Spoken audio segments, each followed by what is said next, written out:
സംവിധായകൻ രഞ്ജിത്തിനെതിരെ ബംഗാളി നടി നൽകിയ ലൈംഗിക അതിക്രമ പരാതിയിൽ തെളിവെടുപ്പ് നടത്തി പോലീസ്. സംഭവ ദിവസം നടി താമസിച്ച എറണാകുളം കത്രിക്കടവിലെ ഹോട്ടലിലായിരുന്നു തെളിവെടുപ്പ്.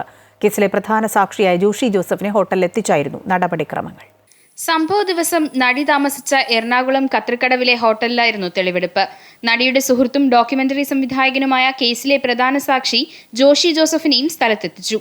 നേരത്തെ കേസിൽ ജോഷി ജോസഫിന്റെ സാക്ഷിമൊഴി അന്വേഷണ സംഘം രേഖപ്പെടുത്തിയിരുന്നു. നടി താമസിച്ചിരുന്ന മുറിയോട് ചേർന്നായിരുന്നു രഞ്ജിത്തിന്റെ ഫ്ളാറ്റ് ഉണ്ടായിരുന്നത്. രഞ്ജിത്തിൽ നിന്ന് ദുരനുഭവം ഉണ്ടായ ശേഷം ഈ ഹോട്ടലിൽ വെച്ചാണ് ജോഷി നടിയെ കണ്ടതും വീട്ടിലേക്ക് കൂട്ടിക്കൊണ്ടുപോയതും. നടിക്ക് മുറി ബുക്ക് ചെയ്ത് നൽകിയത് നിർമ്മാതാവ് സുബൈർ ആയിരുന്നുവെന്ന് ജോഷി മാധ്യമങ്ങളോട് ആവർത്തിച്ചു. സുബൈർ ഇതിന് കൃത്യമായിട്ട് അറിഞ്ഞിട്ടായിരിക്കും അത് ആ മുറിയിലേക്ക് വന്നപ്പോൾ എന്നെ കണ്ടപ്പോൾ ഒരു പരിങ്ങില്ലായിരുന്നു. രേഖ കിട്ടാനില്ലല്ലോ, ആ കിട്ടാനുള്ളത് അവരോട് താമസിച്ചില്ല എന്ന് മാത്രം.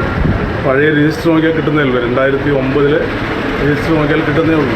നടിയുടെ ലൈംഗികാതിക്രമ പരാതിയിൽ എറണാകുളം നോർത്ത് പോലീസാണ് കേസെടുത്തത്. തുടർന്ന് കേസ് പ്രത്യേക അന്വേഷണ സംഘത്തിന് കൈമാറുകയായിരുന്നു. 2009 പാലേരി മാണിക്യം എന്ന സിനിമയുമായി ബന്ധപ്പെട്ടാണ് നടി കേരളത്തിലെത്തിയത്. രഞ്ജിത്ത് മോശമായി പെരുമാറിയെന്നും ലൈംഗിക ചൂഷണത്തിന് ശ്രമമുണ്ടായെന്നുമാണ് ഇവരുടെ പരാതിയിൽ വ്യക്തമാക്കുന്നത്. അമൃത ന്യൂസ്, കൊച്ചി.